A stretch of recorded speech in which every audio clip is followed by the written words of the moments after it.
Hi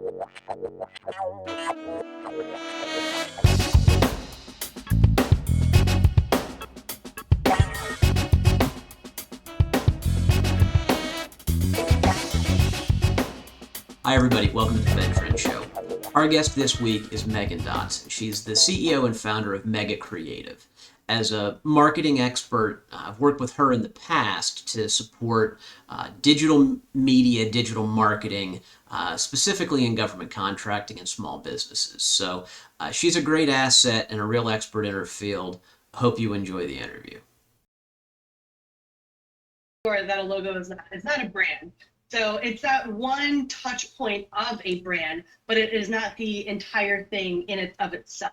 A brand is composed of everything that the company produces. So like we mentioned, the logo, but also packaging, websites, brochures, booklets, PowerPoints, email signatures, and then the general voice and tone throughout the company as well. So what does the messaging sound like when you're posting on social media? What's it sound like in a booklet or brochure? What's it sound like across different social media channels? Do you have a different voice and tone on Instagram compared to Facebook, compared to LinkedIn? You probably should, or you do. I would say a logo isn't something that is set in stone. You know, you create something, you don't have to, and you probably shouldn't have it the entire length of your company. Is like the company's mission, the value statements, how to and how not to, probably most importantly, use the logo. The visual identity system elements like typography, color palette, patterns, photography style, illustration style. Do you have a specific icon style?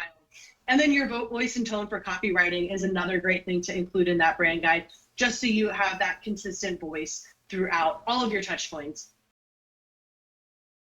That, I mean, if your company newsletter looks nothing like your website and your LinkedIn page, I think you're missing an opportunity to have a more cohesive feeling of what it is to be part of that company. To make people feel things when they interact with you, whether it's, wow, this person's really knowledgeable about this one thing. I'm going to look at their LinkedIn, and when they share things, I know that this is coming from a credible source, right? Like, are you gauging more towards credibility? Are you more of awareness? Are you just trying to get people involved in something? I think kind of picking your niche and really exploiting that, trying to figure out who your consumers are or your audience is if you don't have a product or service and you're just trying to get your name out there, and what your goal is in doing that. Are you looking for more followers? Are you looking for a job or another partnership or company to work with? I think it's understanding yourself and looking inward before externalizing anything into the world, like on social media.